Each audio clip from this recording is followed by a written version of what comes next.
Eva só queria surpreender o marido com uma nova receita. Mas quando um pacote de farinha escorregou de suas mãos e caiu sobre o celular dele, uma mensagem apareceu na tela. Ao pegar o aparelho e ler o conteúdo, ela se deparou com uma verdade muito mais cruel do que poderia imaginar. Bem-vindos. Aqui é o canal Recanto das Histórias, com uma nova história para vocês.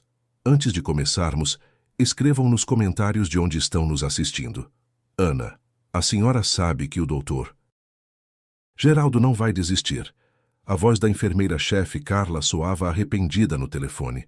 Hoje, na reunião, ele mencionou seu nome de novo. Disse que a doutora Ana é gentil demais com os pacientes, que não sabe criar a necessidade por serviços adicionais da clínica.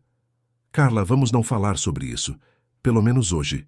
Ana suspirou, segurando o telefone com um ombro enquanto amassava a massa numa tigela funda de cerâmica. Tirei essa semana de folga exatamente para não ouvir falar em criar necessidades. Sou médica clínica geral, não gerente de vendas na nossa clínica. Fiz juramento de tratar pessoas, não de sugar dinheiro delas com ressonâncias desnecessárias, suplementos caríssimos e infusões intermináveis. Só para o Dr. Geraldo poder comprar um carro novo. Entendo, suspirou pesadamente Carla. Só queria avisar para a senhora se preparar mentalmente para a volta das férias. Ele está muito irritado. Descanse bem. Obrigada, Carla. Estou aqui com as maçãs para a torta esfriando. Quero presentear meu marido com uma receita nova com canela. Até segunda-feira. Ana pousou o telefone na bancada de mármore. Do lado de fora do apartamento, a chuva batia monotonamente, desfazendo as luzes da cidade noturna. Lá dentro, porém, reinava um calor incrível. A cozinha cheirava a aconchego, canela doce, maçãs assadas, baunilha. A receita era nova, e Ana estava um pouco ansiosa se daria certo. Ela foi pegar o pacote de farinha, mas ele escorregou das mãos. Uma nuvenzinha branca pousou direto na tela preta do smartphone de Alberto, que ele havia deixado na mesa desbloqueado. Sua desastrada, murmurou ela baixinho, enxugando a farinha. E nesse exato momento a tela acendeu. Chegara uma mensagem curta. Ela não tinha intenção de ler. O olhar caiu no texto automaticamente. O contato estava salvo de forma lacônica. Borracharia, da Rua das Palmeiras. Mas o texto dizia: Você já disse a ela? Estou exausta de dividir você. Te espero amanhã no mesmo lugar. Ana congelou. A toalha escorregou lentamente de seus dedos enfraquecidos. Deve ser engano. Ela sussurrou para o vazio da cozinha. Número errado. Confundiram os dígitos ou é um spam idiota, ou alguma brincadeira de mau gosto. Ela passou o dedo rapidamente para fechar a notificação, mas o coração já batia como um louco. Por dentro, algo se rompeu. O barulho da água no banheiro cessou. Minutos depois, Alberto entrou na cozinha, fresco, cheirando a gel de banho com seu sorriso de sempre, em cujos cantos se escondiam leves rugas. Que cheiro, disse ele, abraçando Ana por trás. Minha esposa está criando mais uma obra-prima culinária. Alberto, Ana se virou lentamente para ele. Você esqueceu o telefone na mesa e recebeu uma mensagem. É? De quem? Alberto despreocupadamente pegou o aparelho, mas ao olhar para a esposa, parou. Da borracharia. Ela disse baixinho, olhando diretamente nos olhos dele. Na Rua das Palmeiras. Alberto desviou o olhar apressadamente, bloqueou o celular e enfiou-o no bolso da calça de casa. Ah, os caras da oficina. Pedi que guardassem o jogo de pneus. Devem estar lembrando. Passo lá amanhã. E a torta? Como está? Pronta em breve. Ana não tirava os olhos do marido. Você trocou os pneus há 2 semanas. Você mesmo reclamou que os preços dispararam. É, troquei. Mas agora é por causa das rodas. Queria modernizar. Que interrogatório é esse? Você está pálida. Foi o trabalho de novo? Esse seu Dr. Geraldo te encheu o saco outra vez? Não, Alberto. O trabalho não tem nada a ver com isso. Ana se virou para a pia. O ar está pesado. Deve ser por causa da chuva. Vai para a sala, logo levo o chá. Os dias seguintes tornaram-se uma tortura psicológica. A angústia se instalou nela como uma doença crônica incurável. Beto, por que você colocou uma senha complicada no celular? Ela perguntava no café da manhã, mexendo o café que esfriava. O pessoal de segurança da empresa mandou todo mundo proteger o e-mail corporativo. Regulamento, não tem jeito. E por que você está chegando até meia-noite? Você tem uma construtora, não uma boate. Fim do trimestre. Estamos tentando entregar obras e os subempreiteiros não cumprem o combinado. Ana, você sabe como me esforço por nós, pela nossa família. A voz do marido soava tão sincera que dava vontade de acreditar. O desfecho chegou de repente. Era uma terça-feira, seu primeiro dia de volta das férias. No fim do expediente, a porta do consultório se entreabriu timidamente. Na soleira estava uma mulher magra, exausta, de uns 35 anos. Boa tarde, doutora Ana. Não tenho consulta marcada, mas preciso muito falar com a senhora. Pode entrar. Ana, cansada, apontou para a cadeira dos pacientes. O que a incomoda? Me dá o prontuário. Não sou paciente. A mulher sentou apertando nervosamente a alça da bolsa. Quer dizer, sou paciente, mas não sua. Meu nome é Tatiana Ferreira. Trabalhei com o Alberto. Sou contadora da empresa dele. Ana sentiu um calafrio percorrer sua espinha. Estou ouvindo, Tatiana. A mulher tirou da bolsa um papel dobrado ao meio e colocou sobre a mesa. Não posso falar aqui. Este é o endereço de uma cafeteria no bairro. Por favor, vá lá em 1 hora. É sobre seu marido. E assim Ana se viu sentada numa mesinha grudenta de uma cafeteria barata. Tatiana pediu apenas chá preto e olhou longamente para a xícara antes de começar a falar. Não vou dar rodeios. Fui amante do seu marido nos últimos 3 anos. Ana fechou os olhos. Seu mundo perfeito começou a se despedaçar em 1000 cacos afiados que feriam a própria alma. Por que está me contando isso? O que você quer? Dinheiro? Levá-lo da família? Tatiana deu um sorriso amargo. Que levar quem? Alberto me largou há 1 mês. Não vim por solidariedade feminina, mas por vingança, porque ele se revelou um monstro não só com a senhora, mas também comigo. Não entendo. Ana entrelaçou os dedos para esconder o tremor. Há 1 mês fiz um exame de rotina. Uma lágrima escorreu pela face de Tatiana. Encontraram um nódulo, suspeita de oncologia. Precisava urgentemente fazer exames caros, biópsia, encontrar um bom cirurgião. Corri para o Alberto, pedi ajuda. E sabe o que ele me disse? O quê? Ana ofegou. Disse, Tati, estou passando por um período financeiro difícil. Não posso te ajudar. Desculpa, mas precisamos nos separar. E sumiu. Bloqueou meu número, me demitiu da empresa pagando uma rescisão miserável. Meu Deus! Ana cobriu a boca com a mão. Mas não é só isso. Alberto me largou por uma garota nova. Chama Aline. Tem 22 anos. Ele está gastando todo o dinheiro nela, enquanto eu não consigo pagar nem a consulta inicial. Tatiana, com mãos trementes, tirou da bolsa um envelope de papel cheio e o colocou diante de Ana. Juntei tudo isso quando percebi que ele queria me jogar fora. Ana, devagar, como se temesse se queimar, abriu o envelope.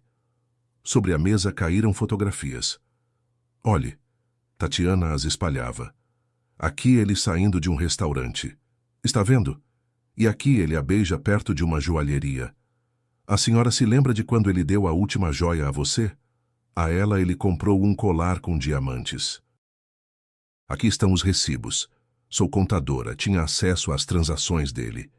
Ana olhava para as fotografias. Ali, Alberto abraçava uma loira de pernas longas, perto do mesmo restaurante onde ele e Ana, havia 2 anos, comemoraram o aniversário de casamento. E estas são as reservas dos hotéis, continuou Tatiana impiedosamente. Lembra das viagens de negócios dele para o litoral? Ele não foi para obra nenhuma, foi com ela. Comigo também foi antes. E este é o contrato de aluguel de um apartamento de luxo registrado em nome de um laranja. Mas quem paga é ele. A senhora mora num bairro residencial e a garota dele mora no centro com vista para o rio. Ana ficou em silêncio. Ela ouvia nomes de ruas, datas, detalhes que só poderia saber uma mulher que por longos anos dividiu a cama de seu marido. Por quê? Foi tudo que Ana conseguiu sussurrar. Por que você se permitiu destruir a família de outra pessoa? Sabia que ele era casado. Sabia. Tatiana abaixou a cabeça. Não tenho vergonha. Amava ele como uma idiota. Alberto dizia que vocês há muito viviam como vizinhos, que a cama era fria, que ele não conseguia ir embora só por pena. Prometeu um filho, prometeu que íamos nos casar. Dei a ele os melhores anos da minha vida e ele me jogou no lixo. Ana olhava para o rosto pálido e abatido da ex-amante e por dentro lutavam o ódio pela rival e a compaixão profissional de médica.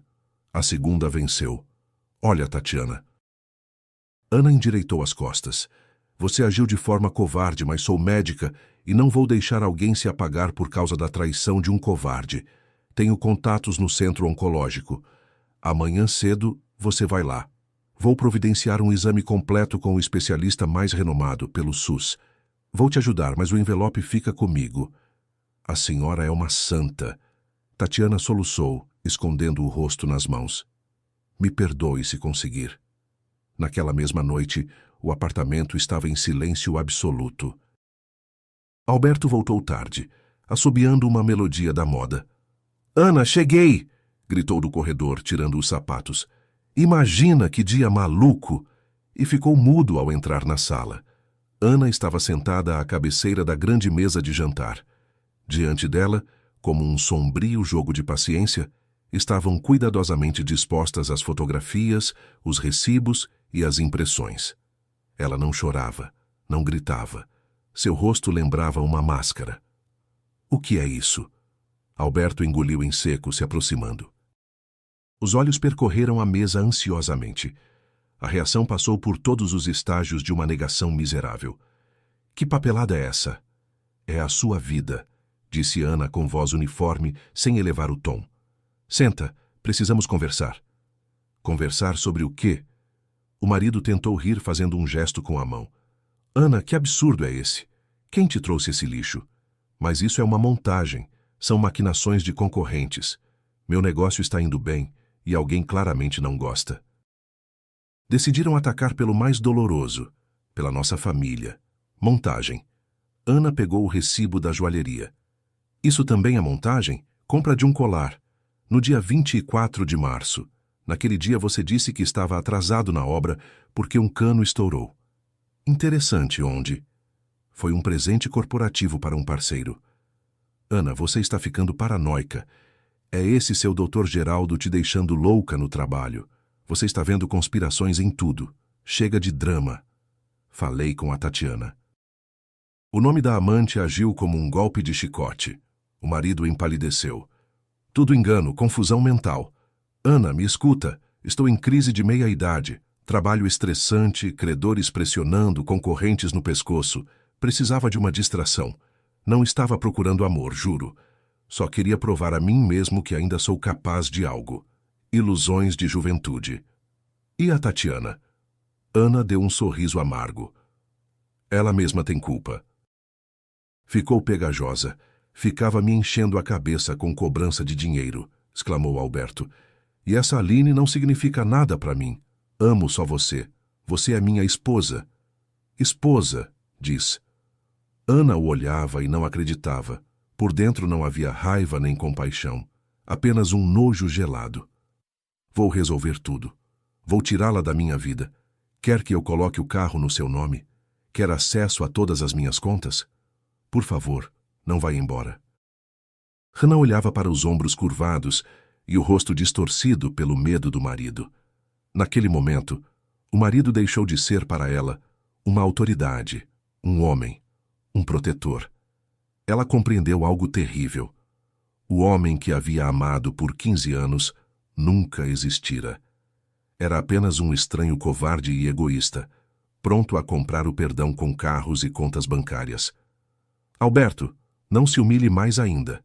Hoje durmo no quarto de hóspedes. Ei, Ana, não. Você não pode riscar esses anos por causa de um erro.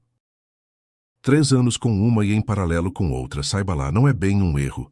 É um estilo de vida.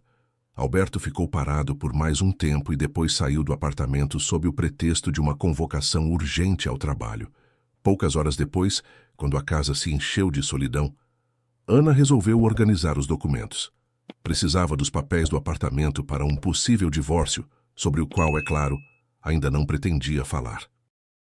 Ana abriu o cofre doméstico, cuja combinação o marido não havia trocado, confiante nela. Folheando as pastas com papéis, ela se deparou com uma pasta de plástico velha e empoeirada de um centro médico onde certa vez haviam feito juntos exames de planejamento familiar. Ana a abriu. Dentro estavam resultados de exames e análises hormonais de Alberto feitas 5 anos antes. Os mesmos resultados pelos quais ele se oferecera para ir buscar sozinho, dizendo depois: "O médico disse que está tudo dentro do normal. Parece que o problema é a sua fisiologia, mas vamos superar isso juntos." E Ana devorou com os olhos os áridos termos médicos. O laudo do médico dizia: "Forma grave, concepção natural praticamente impossível, recomendado FIV com material doado." A pasta caiu de suas mãos. "Meu Deus!" ela gemeu, cobrindo a cabeça com as mãos. 5 longos anos culpando a si mesma, engolindo punhados de comprimidos, sentindo-se incompleta, defeituosa, suportando os olhares de pena dos parentes, enquanto Alberto, nos jantares em família, suspirava nobremente: "Estamos trabalhando nisso, mas a saúde da minha esposa ainda não permite." E ele sabia. Havia buscado secretamente esses resultados e os escondera para salvar seu miserável ego masculino. Alberto a havia traído moralmente dia após dia, por anos a fio, observando friamente os sofrimentos da esposa. Beto voltou perto da meia-noite. Ana já dormia, ou melhor, fingia dormir, sem querer ver o rosto do traidor, e de manhã a esperava mais um espetáculo do marido arrependido. "Ana, me diz alguma coisa. Não preguei o olho a noite toda. Por favor, não fica em silêncio." Ela estava de pé à janela, com os braços cruzados sobre o peito. Do lado de fora, a aurora pálida começava a surgir. "E o que você quer ouvir?" "Diz que temos uma chance." Ele se levantou de um salto, correu até ela, mas não ousou tocá-la, parando a meio passo. "Diz que 15 anos não se jogam no lixo." Entendi tudo. Tomei consciência. Sou um idiota que se perdeu em si mesmo, mas vou resolver tudo, juro. Ana se virou lentamente para ele, olhou para o rosto do marido, para o cabelo despenteado, e compreendeu que estava jogando o jogo mais desagradável de sua vida. "Tá bom", ela disse baixinho. "Sério o quê?" Alberto ficou imóvel com medo de acreditar no que ouvia. "Vamos tentar recomeçar, fico." "Meu Deus, Ana, obrigado, meu amor. Vou provar para você. Já vai ver. Serei o melhor marido do mundo. Vamos de viagem. Para onde você quiser. Agora mesmo começo a procurar passagens." "Alberto, não precisa." Ana se afastou suavemente. "Não fique agitado. Os dois precisamos de tempo. E preciso me preparar para o trabalho." Ela saiu do quarto, deixando o marido parado com um sorriso tolo e feliz. Alberto não percebeu o mais importante. Os olhos dela estavam mortos. E naquele exato momento, ouvindo suas promessas, Ana tomou a decisão definitiva de ir embora. Mas não ir como uma abandonada histérica com uma mala para o nada, e sim sair como vencedora. Começava um período de fria e metódica preparação que por dentro parecia um intenso thriller de espionagem. "Entre, doutora Ana. Sente-se." O chefe do departamento apontou para uma pesada poltrona de couro. "Queria me ver?" "Queria, Ana." Dr. Geraldo recostou na cadeira. "Você é uma médica experiente. Os pacientes te adoram. E eu, sabe, estou sendo promovido. No mês que vem, assumo oficialmente o cargo de diretor clínico da nossa clínica." "Ah, parabéns. Grande responsabilidade. E o que isso tem a ver comigo?" "Tem, porque lugar santo não fica vazio. Abre a chefia do ambulatório de clínica geral. E estou te vendo justamente nessa cadeira." Ana ergueu as sobrancelhas surpresa. "Eu? Mas você mesmo dizia nas reuniões que sou gentil demais, que não sei trabalhar direito com os pacientes." "Bom, gentileza se corrige. Dr. Geraldo se inclinou para a frente e baixou a voz. O cargo é de responsabilidade, de prestígio. O salário, você pode imaginar, não é o de hoje, mas tem detalhes. Agora você terá que controlar não apenas o processo de tratamento, mas também os fluxos financeiros do departamento. Mas não sou contadora. Ai, Ana, não finja ser ingênua. Nossos médicos devem prescrever medicamentos de uma lista estritamente aprovada. Você sabe de quais medicamentos estamos falando e os pacientes devem comprá-los nas farmácias parceiras certas. Sua tarefa é controlar esse processo. A porcentagem das vendas é sagrada. É nela que a clínica se sustenta, entende? Ou seja, devo obrigar colegas a empurrar remédios caros, muitas vezes inúteis, pelo percentual. Ana, que terminologia é essa? Empurrar, recomendar, é só negócio, nada pessoal. Então temos um acordo? Ana olhava para o rosto lustroso do chefe e sentia náusea física. Preciso pensar. O convite foi meio inesperado. Pense até sexta, mas lembre-se, essa chance aparece uma vez na vida, pode me crer. Ao sair do consultório, Ana foi para a sala de enfermagem. Alô, bom dia. Ela discou o número que havia encontrado na noite anterior na internet. Clínica Vitale. Me passa o departamento pessoal, por favor. Sim, sobre as vagas para clínico geral. Meu nome é Ana Cavalcante. Sim, posso fazer a entrevista online hoje à noite. Assim, a partir de então, cada tarde sua se tornava uma missão secreta. Beto, você vai se atrasar de novo hoje?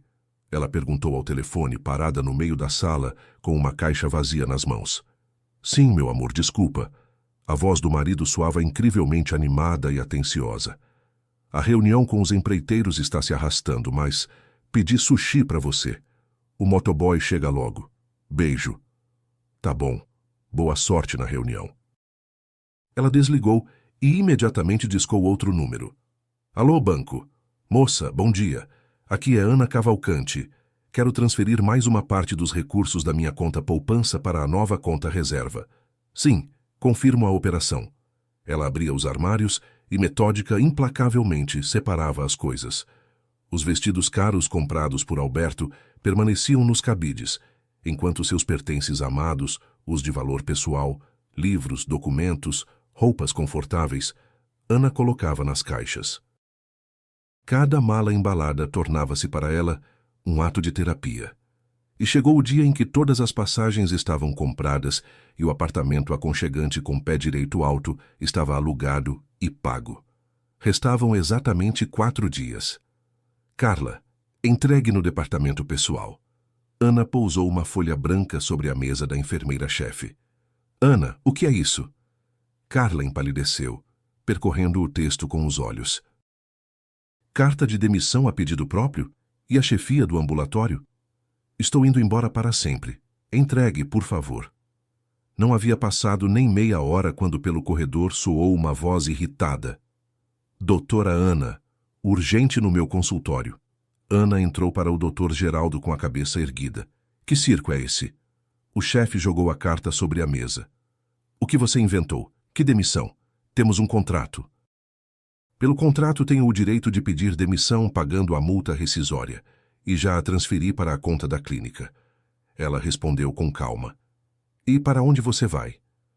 Dr. Geraldo ficou vermelho, contornou a mesa e se debruçou sobre ela. Acha que não entendo? Resolveu ir ao Ministério Público com seus princípios morais. Vai vazar informações. Não me importo com seus esquemas. Estou saindo da cidade por motivos familiares. Não me minta. Olha aqui, garota. Ele a agarrou pelo cotovelo, apertando dolorosamente os dedos.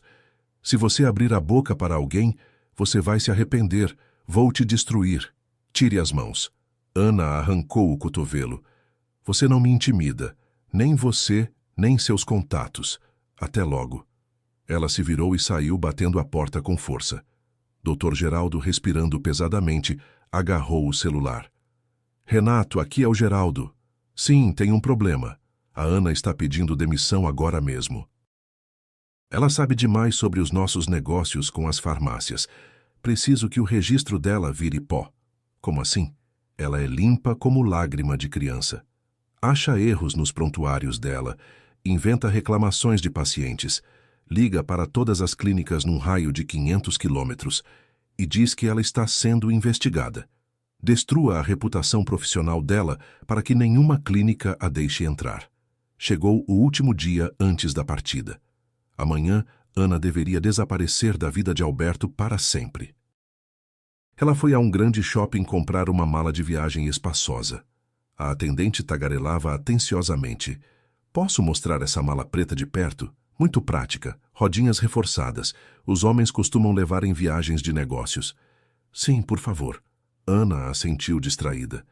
Ela estava de pé na galeria de vidro do segundo andar, apoiada no corrimão. O olhar deslizou para baixo, para a barulhenta praça de alimentação, e de repente Ana ficou paralisada. Numa das mesas do canto estava sentado o marido. Trajava seu melhor terno, e ao seu lado uma jovem gargalhava alegremente. Ana olhava para baixo como por um binóculo de teatro. Eis Alberto se inclinando para a garota, eis ele com uma ternura incrível, delicada, afastando uma mecha loira do rosto dela. Ana esperava ser tomada por uma onda de dor, que a respiração falhasse, como naquela noite na cozinha ao ver a mensagem. Mas não aconteceu nada. O coração batia tranquilo, o pulso estava calmo. Ela tirou o telefone da bolsa e discou o número dele. Da galeria do segundo andar via perfeitamente como Alberto estremeceu ao sentir a vibração no bolso do paletó. Ele tirou o telefone, olhou para a tela e, mudando rapidamente de expressão, rejeitou a chamada. Os dedos começaram a deslizar rapidamente pelo teclado, e um segundo depois o telefone na mão dela vibrou. Chegara uma mensagem. Meu amor, estou numa negociação importantíssima. Investidores me despedaçando. Chego tarde, não me espera com saudade. Te amo muito. Foi um momento de absoluta clareza. Não havia lágrimas nem vontade de descer, fazer uma cena ou derramar café na cabeça daquela mulher. O silêncio dentro dela era ensurdecedor e maravilhoso. Moça, a voz da atendente a trouxe de volta à realidade. A senhora está bem? Vai querer a preta? Ana se afastou do corrimão. Ela sorriu, sincera e levemente, como não sorria há anos. Sabe, não. Mudei de ideia. Muito sombria. O preto é para luto. E eu tenho uma vida inteira pela frente. Me dá aquela ali, vermelha viva. Alberto chegou em casa de madrugada. Ana, cheguei. Imagina esses investidores... Ele parou ao entrar no corredor. No apartamento reinava um silêncio mortal. O ar não cheirava mais a canela, baunilha. Os armários do corredor estavam pela metade vazios. Ele correu para a cozinha. Sobre a mesa, bem no centro, estavam as chaves do apartamento, a aliança e uma folha branca de papel. Ele agarrou o bilhete com mãos trêmulas. Não havia longos reproches nem maldições. Apenas 2 frases curtas. Sei de tudo. Não me procure. Naquele mesmo instante, o ônibus levava Ana em direção a uma nova vida e a novos rumos. A cidade no interior a recebeu na rodoviária com um vento cortante. Ela se encolheu, pegou a alça de sua nova mala vermelha viva e sorriu. Para ela, aquele vento era o sopro da liberdade tão esperada. Alô, Clínica Vitale. Ana ligou do táxi a caminho do apartamento alugado. Bom dia, é a Ana Cavalcante. Sobre minha transferência. Sim, já estou na cidade, pronta para começar o turno amanhã. No outro lado da linha, houve uma pausa pesada. Doutora Ana, a voz da chefe de pessoal soou seca e formal. Nossa direção reavaliou sua candidatura. Vemos que seremos obrigados a recusar. Como assim recusar? Ana se endireitou no banco. Tínhamos um acordo firme. Passei por todas as etapas das entrevistas. Recebemos uma ligação do advogado da sua ex-clínica, que forneceu informações sobre graves erros médicos cometidos por você nos últimos meses de trabalho, e ainda sobre violação da ética corporativa. Somos uma clínica privada, não podemos arriscar nossa reputação. É mentira. São manobras do meu ex-chefe porque me recusei a participar dos esquemas dele, por isso saí. Desculpe, doutora Ana, mas a decisão é definitiva. Tenha um bom dia. Ana se recostou no banco. Então, o doutor. Geraldo havia cumprido a ameaça. O advogado fez um bom trabalho. O caminho para a medicina privada estava, ao que parecia, fechado para ela. Chegamos. O taxista estacionou diante de um velho prédio. Ajudo com as malas? Não, obrigada, eu mesma. Ana não desanimou. Na manhã seguinte, vestindo jeans confortáveis, ela estava no consultório da enfermeira-chefe de um hospital público comum no interior. Você sabe carregar peso pesado? A mulher de olhar severo e lábios cerrados observava com evidente dúvida sua figura esguia. Sei, respondeu Ana tranquilamente, olhando diretamente nos olhos. Tem vaga de auxiliar? Aqui o pessoal é complicado. AVC, acamados, usar comadre, esfregar chão, virar pacientes. Não vai fugir em 2 dias? Não fujo, preciso muito de trabalho. Tem diploma médico? Ana hesitou por um segundo. Se dissesse que era médica, começariam a verificar e tropeçariam na calúnia do Dr. Geraldo. Então respondeu.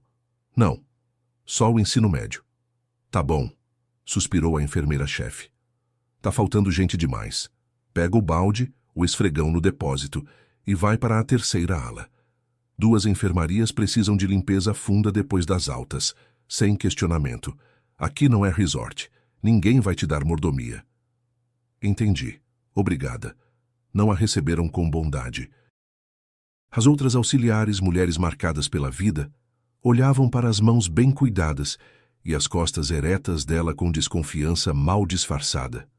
Olha, chegou uma patricinha, cochichavam pelas costas. Deve ter medo de estragar a manicure. Não vai aguentar nem até a tarde. Mas Ana aguentou. Ela esfregava as mãos com produtos de limpeza, virava pacientes pesados e lavava corredores intermináveis. Mas a ausência de pressão psicológica constante, por parte do marido, e de uma direção gananciosa, agia sobre ela como analgésico. Ela voltava para o apartamento alugado com o pé direito alto e o parquet rangendo, caía na cama completamente esgotada e adormecia, mas acordava sorrindo. No primeiro dia de folga, ela entrou decidida na porta de um salão de beleza. Boa tarde. A cabeleireira a recebeu com simpatia. O que vamos fazer? Aparar as pontas? Você tem um cabelo comprido tão lindo. Boa tarde. Ana se sentou na cadeira e olhou para seu reflexo. De lá encarava uma mulher cansada de uma vida passada. Não, vamos cortar tudo. Como assim tudo? A tesoura nas mãos da cabeleireira parou. Uns 20 centímetros estilo menino. Faça um corte curto e ousado. Pode deixar uma franja longa assimétrica. Não vai doer. Você os cultivou por anos. Não vai doer. Ana fechou os olhos. Corte todo o passado. Não quero mais carregá-lo. Quando abriu os olhos 1 hora depois, do espelho a encarava uma mulher completamente desconhecida, elegante e incrivelmente atraente. As maçãs do rosto ficaram mais expressivas, os olhos pareciam enormes. Ela foi às compras. Os ternos de escritório rígidos que tolhiam os movimentos foram para a lixeira. Em seu lugar vieram roupas largas e confortáveis, suéteres aconchegantes de cachemira oversized de malha grossa, calças largas, botas pesadas de solado grosso. A vida ganhou novas cores. E Ana de repente percebeu. O silêncio e a solidão não a assustavam mais. A solidão tornara-se seu principal curandeiro. Ela começou a frequentar o teatro da cidade. Depois dos espetáculos, caminhava longamente pelas ruas frias, enrolada num cachecol quente.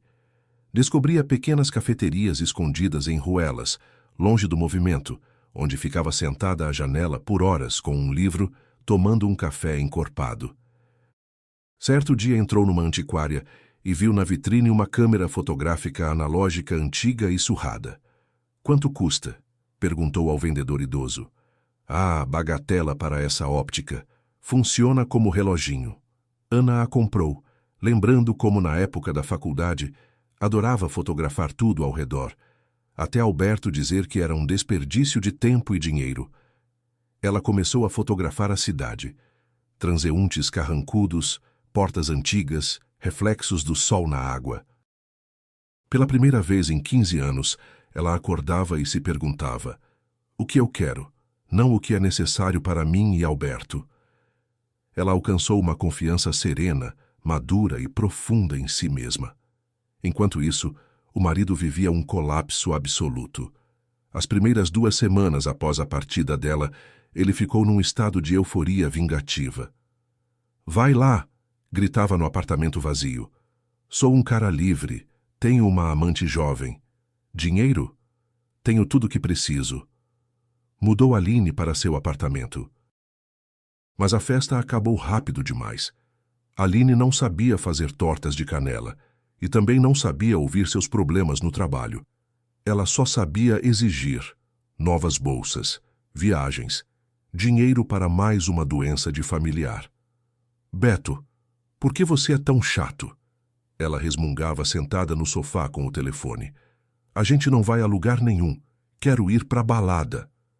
"Aline, problemas com investidores. A empresa está no vermelho." Ele estalava de raiva. "Você é homem. Resolve." "Aliás, me dá seu cartão. Preciso de um vestido para o fim de semana." E logo Alberto compreendeu. Havia perdido aquela única base, aquele fundamento invisível que mantinha toda a sua vida em equilíbrio. Sem a prudente e racional Ana, o negócio começou a desmoronar. Ele ficou irritadiço, começou a cometer erros. E assim, depois de 3 meses de brigas, expulsou Aline aos gritos pela porta com as malas. O pânico se instalou. Precisava urgentemente de Ana a qualquer custo. Ele contratou um detetive particular. E algumas semanas depois, uma pasta com o novo endereço dela estava sobre sua mesa. Era uma tarde fria. Ana voltava do plantão. Estava cansada, mas por dentro havia a habitual e agradável tranquilidade. Ao se aproximar da porta do 3º andar, ela parou. No patamar estava Alberto, com uma aparência deplorável, emagrecido, com olheiras fundas. Nas mãos apertava convulsivamente um enorme buquê ridículo de 100 rosas Bordeaux que, naquele velho corredor desgastado, pareciam completamente fora de lugar.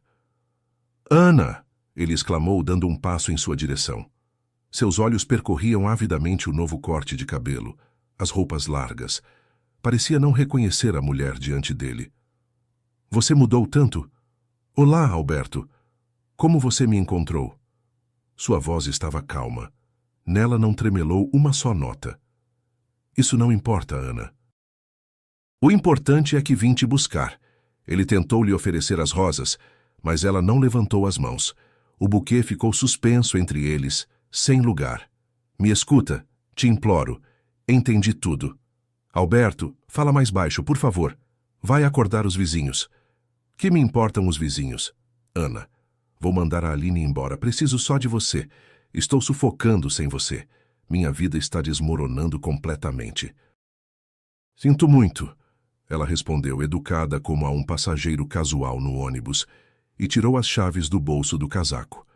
"Espera. Não vai. Quero que você volte. E para provar meu amor, fiz uma reforma." Ele tirou febrilmente o celular do bolso, por pouco não o derrubando das mãos trêmulas, e então abriu um vídeo. "Olha, fiz tudo como você sonhava. Lembra que você queria derrubar a parede entre a cozinha e a sala? Derrubei tudo. Contratei os melhores designers. Tons claros por toda parte. Móveis novos, piso aquecido. O quarto agora tem luz cor de pêssego. Ana, tudo isso é por você. Volta para casa, te imploro." Ana olhou para a tela do celular. No vídeo, passavam interiores bonitos e reluzentes de um apartamento que era, no fundo, alheio a ela. Então levantou os olhos para Alberto. Via diante de si uma pessoa estranha, agitada, infinitamente distante. Suas tentativas desesperadas de comprar o perdão com paredes novas e sofás novos provocavam nela apenas um leve e triste sorriso. "Alberto", ela disse baixinho. O que ainda preciso fazer?" "Fala, eu faço. Abro uma clínica para você. Adotamos uma criança como você pediu. Ouviu? Aceito uma adotada." "Alberto, para." O tom dela o fez calar. Ele a encarava com um medo animal nos olhos. Não é sobre móveis nem sobre a cor das paredes do quarto. E sobre o que, então? Sobre o que, Ana? É que este lar não me faz mais falta. Ela afastou o buquê com suavidade, mas com firmeza, e inseriu a chave na fechadura. E você também não me faz mais falta. Vá embora, constrói a sua vida e deixa a minha em paz. A fechadura clicou. Ana, não, por favor. Ele tentou se agarrar à maçaneta da porta. Adeus, ela disse, olhando nos olhos dele pela última vez. A porta se fechou. No corredor pairou um silêncio pesado, rompido apenas pelos soluços abafados do homem que ficou do outro lado. Ela tirou os sapatos, pendurou o casaco no gancho e foi para a cozinha. Colocou a chaleira para ferver, foi até a janela, olhou para a cidade noturna. No reflexo do vidro, via a si mesma, livre, forte, pronta para qualquer desafio do destino. Enquanto isso, a vida de Tatiana, consumida por um diagnóstico aterrador e uma traição, tomou inesperadamente um rumo diferente. A felicidade a encontrou onde ela menos esperava. Em uma das noites frias e chuvosas, sua cachorrinha, um Yorkshire Terrier chamado Bolinha, começou a se sufocar. Em pânico, jogando um casaco por cima do pijama, Tatiana correu para a clínica veterinária 24 horas mais próxima. Ela gritou desde a entrada. Alguém me ajude! Ela não está respirando! Do consultório saiu um homem alto e de ombros largos, vestindo roupa cirúrgica. Ele tinha olhos de uma calma e bondade extraordinárias e um sorriso levemente cansado. Calma, calma, não grite. Vai assustar o pacientinho. A voz dele soava baixa e acolhedora. Ele cuidadosamente pegou a cadelinha das mãos dela. Meu nome é Paulo. Vamos para o consultório. O que aconteceu? Não sei. Tatiana desabou em choro, encostada no batente da porta. A tensão acumulada por semanas explodiu para fora. Engasgou ou se envenenou. Se ela morrer, não tenho mais razão de viver, entende? Paulo, examinando Bolinha habilmente e aplicando uma injeção, levantou o olhar atento para a dona. Ela vai viver. Edema laríngeo comum por reação alérgica. Já vai melhorar. Ele pousou a cachorra numa toalhinha aquecida e se aproximou de Tatiana. Mas você, pelo jeito, precisa de ajuda tanto quanto ela. E por que vai se matar? Oncologia. Tatiana baixou os olhos enrolando o lenço nas mãos. Encontraram um nódulo e estou cansada de ter medo. Onde se consultou? Paulo franziu o senho. Em uma clínica privada. Primeiro em uma, depois no centro oncológico. Mas lá o médico estava com pressa. Disse que todos os sinais apontavam para a necessidade de uma biópsia cara e urgente. Paulo suspirou pesadamente, tirou as luvas e lhe serviu água. Beba. Amanhã de manhã, vá ao meu colega de faculdade. É um brilhante cirurgião oncológico no hospital público. Vou falar com ele. E assim, 3 dias depois, Tatiana estava sentada na sala de plantão daquele mesmo cirurgião. Paulo, que a havia acompanhado como apoio, estava ao lado, segurando firme a sua mão. Bem, Tatiana. O médico pousou as imagens recentes e sorriu. Pode respirar. Não há nenhuma oncologia. É um fibroadenoma benigno comum, surgido em decorrência de um estresse fortíssimo. Não é necessário operar, apenas acompanhamento anual. Você está saudável. Tatiana não conseguia pronunciar uma palavra. Ela se virou para Paulo e enterrou o rosto no ombro dele. Calma, calma. Ele acariciou suas costas. E naquele momento ela compreendeu. Esse veterinário de poucas palavras não tinha carros caros, não tinha contas com 6 zeros. Ele não usava ternos de grife. Mas ao lado dele, ela pela primeira vez na vida se sentiu em absoluta segurança. 2 semanas depois, Tatiana estava na varanda de uma aconchegante casa de madeira no interior. Ajeitava a aliança no dedo e sorria enquanto via Paulo brincar no quintal com Bolinha. Da janela aberta da cozinha chegava o cheiro de pão fresco assado. As intrigas da capital, a traição de Alberto, as lágrimas e a humilhação, tudo isso havia ficado em outra vida passada. Já para Alberto, chegou um período de degeneração rápida e dura. A euforia de Aline por finalmente a esposa velha ter sumido durou pouco. E percebendo que o caminho estava livre, a jovem amante se agarrou com unhas e dentes a Alberto e à carteira dele. Beto, mas você prometeu. Que Nordeste? Já disse para todas as amigas que a gente vai para Fernando de Noronha. Quer que eu pareça uma miserável? Aline baixa o tom. Alberto estava exausto e esfregava as têmporas sentado no sofá. Na empresa tem um caixa negativo sério. Os investidores congelaram a obra. Não posso tirar do giro um valor absurdo para as suas viagens. Não pode, é? Ela agarrou na mesa um vaso de porcelana caro e o atirou com força contra a parede. Os cacos estaledores se espalharam pelo parquet impecável. Mas para a sua ex você podia gastar dinheiro? Exijo que a gente case e que você pague imediatamente o aluguel do espaço do meu estúdio de dança. Caso contrário, faço as malas. Alberto, esgotado pelos shows diários, cedeu. Contraiu dívidas enormes para alugar um estúdio no centro da cidade para ela. Mas este faliu exatamente 3 meses depois. Aline não queria trabalhar, só comandar e publicar fotos bonitas nas redes sociais. A nova vida revelou-se um pesadelo. Aline fazia crises por qualquer motivo. Verificava o telefone dele, controlava cada passo. Para onde você ficou olhando? Ela sibilava numa festa da empresa, puxando Alberto pela manga do paletó diante de todos. Para aquela mina do setor de vendas, perdeu o juízo de vez. Amigos e parceiros se afastavam, mal disfarçando o riso. O prestígio de Alberto desaparecia visivelmente. Por causa dos colapsos nervosos constantes e das noites sem dormir, ele ficou muito distraído e começou a cometer erros graves no trabalho. Em uma das terças-feiras cinzentas, em seu escritório, soou uma ligação do diretor-geral do grupo ao qual pertencia sua empresa. Alberto, sou obrigado a informar que o Conselho de Administração tomou uma decisão difícil, afastá-lo do cargo de direção. Você perdeu 2 grandes contratos, de modo que propomos demissão por acordo entre as partes. O dinheiro acabou rapidamente, e assim que o fluxo financeiro secou, Aline nem se deu ao trabalho de fazer cenas de despedida. Voltando certa tarde, Alberto encontrou apenas armários vazios. Sobre a mesa da cozinha havia um bilhete curto. Você é apenas um fracassado. Estou indo embora com um homem que pode se dar ao luxo de sustentar uma mulher como eu. Tchau. Aline foi embora com um empresário rico, o dobro da idade dela. Alberto ficou sozinho com dívidas e um apartamento vazio e sem vida. Ele quebrou, e naquela mesma noite foi ao mercado comprar uma caixa de bebida forte. Uma semana depois, a sala estava em caos. Alberto estava sentado no chão, encostado ao sofá. Estava por barbear, sujo, com os olhos fundos, e o rosto havia envelhecido 10 anos. Ao redor rolavam garrafas vazias.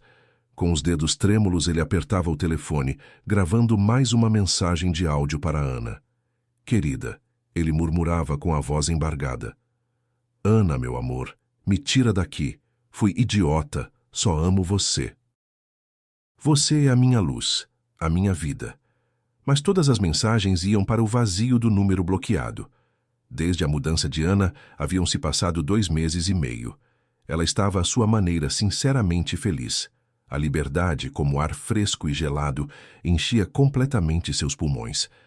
O trabalho de auxiliar no hospital público era pesado, claro, mas ao mesmo tempo trazia uma serenidade surpreendente. Ela criou um pequeno círculo de novos amigos entre as enfermeiras, com quem às vezes tomava chá depois do plantão, rindo juntas de histórias do cotidiano. Naquele dia, Ana estava de plantão na cardiologia. Ela justamente lavava o chão no corredor quando do quarto 4 veio o grito da enfermeira plantonista. Parada cardíaca! Chamem o reanimador! Urgente! Ana jogou o esfregão e correu para lá. Sobre o leito estava um homem de 40 e poucos anos. Seu rosto estava ficando rapidamente roxo. O cardiomonitor emitia uma linha reta, e o bip contínuo e irritante. A enfermeira entrava em pânico ao redor, sem saber por onde começar.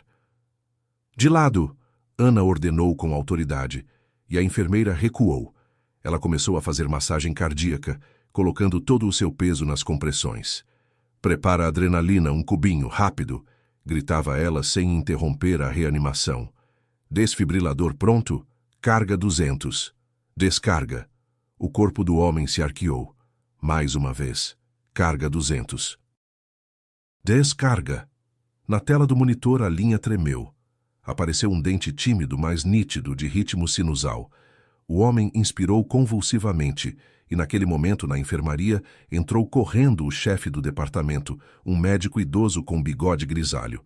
Dr. Nicola parou na soleira, olhando como a mulher de uniforme de auxiliar verificava com eficiência as pupilas do paciente. Cavalcante? Ele perguntou, boquiaberto. O que você está fazendo? Você esfrega o chão. Onde você aprendeu o protocolo de reanimação? Ana desceu devagar da cama e se enxugou com o dorso da mão. Sou médica clínica geral de categoria máxima. 15 anos de experiência. O paciente está estabilizado, a pressão subindo. No consultório, o chefe do departamento estudou longamente a impressão da carteira de trabalho eletrônica de Ana. Isso sim é uma surpresa, murmurou ele. E por que está lavando o chão? Me caluniaram no antigo emprego. Ana suspirou. Espalharam rumores de erros médicos. Nenhuma clínica quis se arriscar, mas precisava sobreviver de alguma forma. São idiotas nessas clínicas. Dr. Nicola bateu a palma na mesa. Você tirou um homem da morte, Cavalcante. Então, a partir de amanhã, você passa para o cargo de clínica geral no meu departamento. E isso não está em discussão. Ana nunca soube quem havia salvado naquele dia. O homem que ela havia ouvido chamar de Bruno foi transferido à tarde em caráter de urgência para um cardiocenter especializado. Ela não procurava um relacionamento. Para ela, os homens eram um livro lido, cheio de mentiras e egoísmo. Ela desfrutava de sua inteireza, passeava pela cidade, fotografava, lia livros. Aquele encontro aconteceu da maneira mais banal possível. Era uma tarde fria e úmida de outono. Hannah entrou em um pequeno mercadinho no primeiro andar de seu prédio para comprar lâmpadas queimadas e, de passagem, algumas frutas no balcão ao lado. Pagando, ela se dirigiu à saída. A porta do mercado estava pesada. Ana puxou com força e a sacola fina de plástico, prendendo-se na maçaneta de metal, se rasgou com um estralo. Um par de maçãs e a caixa de papelão das lâmpadas rolaram com estrépito pelo chão de cerâmica sujo. Nossa! Ela murmurou, agachando e tentando segurar o que sobrava da sacola. Naquele momento, um homem de jaqueta escura e jeans apareceu ao seu lado. Ele se abaixou em silêncio, tirou do bolso uma sacola resistente de tecido e começou a recolher cuidadosamente as maçãs espalhadas. Deixa eu ajudar. As lâmpadas parecem inteiras. Ana levantou os olhos e ficou paralisada. Ela reconheceu aquelas maçãs do rosto e aquela leve névoa de cabelos brancos nas têmporas. Você... Ela franziu os olhos desconfiante. Você é aquele paciente do quarto 4. Há um mês você teve uma parada cardíaca. O homem sorriu levemente e se levantou, entregando a sacola a ela. Bruno Alves. E você é aquela auxiliar que era um médico genial? Dr. Nicola me contou. Você me salvou a vida, doutora Ana. Como você está se sentindo? E o que aconteceu com você naquele dia? O interesse profissional instantaneamente tomou conta. Uma atrapalhada foi. Bruno deu de ombros. Confundi os remédios, peguei os comprimidos errados da farmacinha do trabalho. Começou uma reação alérgica grave, que virou complicação cardíaca. Mas agora está tudo bem. Deixa eu levar sua sacola até a entrada. Está escorregadio aqui. Ele não tentava flertar. Não jogava elogios nem tentava impressioná-la como alfa. À primeira vista, ele parecia completamente sem destaque. Rosto sereno, movimentos seguros e pausados. Ele a levou até a entrada. Despediu-se educadamente e foi embora, sumindo na neblina de outono. Mas uma semana depois, Ana o encontrou de novo. Era seu dia de folga. Ela estava sentada em sua pequena padaria favorita, escondida numa mesinha bem à janela. Diante dela havia um livro aberto. Na xícara, o café fumegava perfumado. Ana se levantou para ir ao balcão pegar uma sobremesa. Moça, por favor, eu queria... Ela começou, mas o homem que estava no caixa se virou. Era Bruno de novo. Ele a olhou com calor e disse ao atendente: traga para a doutora Ana o croissant de amêndoas, por favor, e coloca na minha conta. Então olhou diretamente para ela e disse com toda a seriedade: fico feliz que você hoje foi de croissant de amêndoas e não de tarte de cereja. A de cereja hoje, ao que parece, ficou muito seca. A massa esmigalha. Ana piscou surpresa. Como sabe o que eu ia pedir? E de onde sabe dos meus gostos? A gente se viu só 2 vezes. Bruno pegou seu café e apontou para a cadeira vaga em frente à mesa dela. Com licença, ela assentiu. Sentando-se, Bruno entrelaçou os dedos e a olhou sem nenhum constrangimento. Não queria assustá-la ou parecer louco, mas é que frequento bastante essa padaria. Meu ateliê fica no pátio ao lado, e muitas vezes a vejo aqui. O que você está fazendo? Ana sentiu um leve arrepio percorrer as costas. Por que não chegava antes?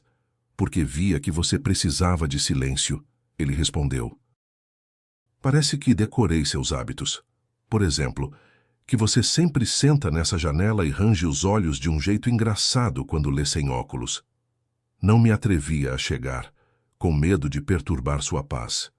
Aí veio aquele ataque idiota, e você me salvou. Então considerei isso um sinal de que estava na hora de parar de se esconder. Assim se iniciou entre eles a primeira conversa cautelosa. Bruno tinha 43 anos. Diferente do lustroso e agitado Alberto, cuja vida era pura aparência, Bruno era um homem de atitudes. Ele trabalhava como restaurador de móveis antigos, devolvendo vida a objetos quebrados e esquecidos. Entende, Ana? A madeira lembra de tudo. Absorve as emoções das pessoas que a usaram. Minha tarefa é raspar o verniz velho e rachado, tirar o que apodreceu, mas ao mesmo tempo preservar a alma da peça. Ele também carregava sua própria cicatriz. 8 anos atrás fiquei gravemente doente. Bruno olhou pela janela. Precisava de um longo tratamento e reabilitação e minha esposa não aguentou. Disse que não tinha se casado para ser enfermeira, juntou as coisas e foi embora, me deixando sozinho. Mas eu me recuperei. Venci a doença. Só que fechei o coração completamente. Decidi que a solidão é a única garantia 100% contra uma nova dor. Até o momento em que te vi. Mais tarde, Ana descobriu por acaso um detalhe que quase a fez fechar-se de novo em sua concha. Numa das noites em que passeavam no parque, um homem imponente em casaco caro se aproximou de Bruno. Bruno Alves, que encontro! Ficamos esperando você voltar ao conselho de administração. Suas fábricas de móveis estão perdendo o rumo sem você. Bruno cumprimentou friamente e rapidamente a afastou pelo parque. Que fábricas? Ana parou, fitando-o diretamente. Você é restaurador numa pequena oficina. Bruno suspirou fundo e percebeu que teria de contar tudo. Sabe, antes de adoecer eu era dono da maior rede de oficinas e fábricas de móveis. Ganhava muito dinheiro.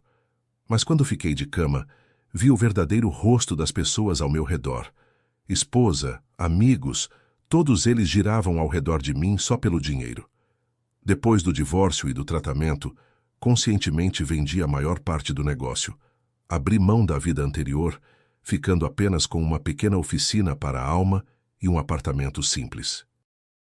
Por que não contou antes? Você estava interpretando o papel do restaurador pobre? Para Ana isso foi uma prova inesperada. O trauma infligido por Alberto voltou a doer. Por um breve momento ficou com muito medo. Mas Bruno não se pôs a se justificar, nem caiu dramaticamente de joelhos. Ele calmamente a segurou pelos ombros e olhou nos olhos. Não estava interpretando papel nenhum, Ana. Sou de fato restaurador. É minha essência. E não falei sobre o dinheiro porque estava mortalmente cansado de pessoas que só me enxergavam como uma carteira e um status. Queria ser aceito como sou hoje. Ana compreendeu a diferença fundamental. Bruno era o oposto de Alberto. Nele não havia angústia, Não havia a necessidade doentia de se afirmar às custas dos outros ou de comprar seu perdão. Ele era sólido como granito. A vida seguia, colocando tudo em seu lugar. Durante um dos plantões deram entrada no hospital de ambulância um paciente idoso, que havia sofrido um AVC grave. Ana, como médica responsável, fazia a avaliação. O homem, com o rosto parcialmente paralisado, a olhava por alguma razão com medo evidente. Chamava-se Antônio Loureiro, e gradualmente pelos fragmentos de sua fala indistinta e pelos documentos trazidos pelo advogado, Ana percebeu com assombro. Esse homem era um dos principais parceiros à sombra de seu ex-chefe, Dr. Geraldo. Alguns dias depois, quando Antônio melhorou um pouco, ele a chamou até si. Doutora Ana, o homem murmurava com os lábios obedecendo mal. Me lembro da senhora. O Geraldo falava de você, que não quis se sujar conosco. Não pode falar muito. Descanse, por favor. Não, ouça. Ele se agarrou ao jaleco dela com uma mão fraca. Esse seu doutor Geraldo. A gente girava esquemas por ele. Prescrições fictícias, diagnósticos falsos, propinas de farmacêuticas. Tenho um pendrive no cofre do banco com toda a contabilidade. Passe para a investigação, por favor. Que me julguem aqui, não lá. Ana não demorou. Ela entrou em contato com o Ministério Público e, graças ao seu depoimento e ao pendrive de Antônio, a investigação obteve provas irrefutáveis da existência de toda uma rede de corrupção. E assim, um mês depois, apareceu nas notícias uma reportagem. O chefe da clínica era conduzido para fora do prédio com algemas. O processo prometia ser ruidoso. Ele enfrentava até 10 anos de prisão. E ao saber desse escândalo e de que a reputação de Ana havia sido reabilitada, a direção da prestigiada Clínica Vitale, onde ela havia tentado trabalhar um dia, não parou de ligar. Doutora Ana, pedimos as mais profundas desculpas e gostaríamos de lhe oferecer o cargo de diretora clínica adjunta. O salário 3 vezes maior do que o discutido anteriormente, dizia a responsável pelo pessoal. Mas Ana, a janela da sala de plantão do seu humilde hospital, apenas sorria. Obrigada pelo convite, mas vou recusar. Aqui, sabe, respiro melhor. E sou necessária aos meus pacientes. Até logo. A relação entre Bruno e ela se desenvolveu sem faíscas fanáticas, sem paixões exaltadas e sem fogos de artifício, mas com uma profundidade serena e incrível. A proximidade deles era a de 2 adultos, feridos, mas completamente curados. Não jogavam jogos de quem ama mais. Bruno não lhe dava 1 milhão de rosas vermelhas, mas na noite em que a velha caldeira de gás do apartamento alugado por ela pifou com um barulhão horrível, deixando-a sem água quente, ele apareceu em meia hora com uma grande caixa de ferramentas. Ana estava sentada na cozinha, enrolada num cobertor, enquanto observava Bruno desmontar o mecanismo com segurança. A borracha apodreceu e o trocador de calor entupiu, ele constatou, manejando habilmente a chave. Agora a gente limpa tudo e vai funcionar como reloginho. Fiquei um pouquinho com frio, ela confessou. Bruno pousou a ferramenta, se aproximou dela, se inclinou e a beijou na testa. Vai para o quarto se agasalhar. Eu termino tudo e faço um chá. Ana ouvia o tilintar das ferramentas na cozinha e, pela primeira vez na vida, sentia uma segurança incondicional que a envolvia por completo. Ela compreendeu. O amor verdadeiro não são juramentos apaixonados de joelhos, nem saídas dramáticas, nem recibos de joalherias. É a presença silenciosa e invisível de alguém que toma para si todos os seus problemas, que conserta sua caldeira, percebe que você está cansada e sem muitas palavras faz um chá para você. Assim passou 1 ano. Ana e Bruno moravam juntos no apartamento amplo e luminoso dele. Não fizeram celebrações pomposas. Foram ao cartório de jeans e suéter. Ana não abandonou seu sonho, e juntos eles passaram pela exaustiva avaliação dos órgãos de tutela, reuniram montanhas de documentos, concluíram a escola de pais adotivos, e numa tarde de outono, as portas da casa deles se abriram para os gêmeos Gustavo e Lara, de 4 anos, que haviam ficado sem os pais mortos num acidente de carro. A casa se encheu de risadas, brinquedos espalhados e afazeres pelos quais Ana havia sonhado há 15 anos. Meses depois aconteceu a reviravolta mais inesperada de todas. Ana começou a sentir fraqueza constante.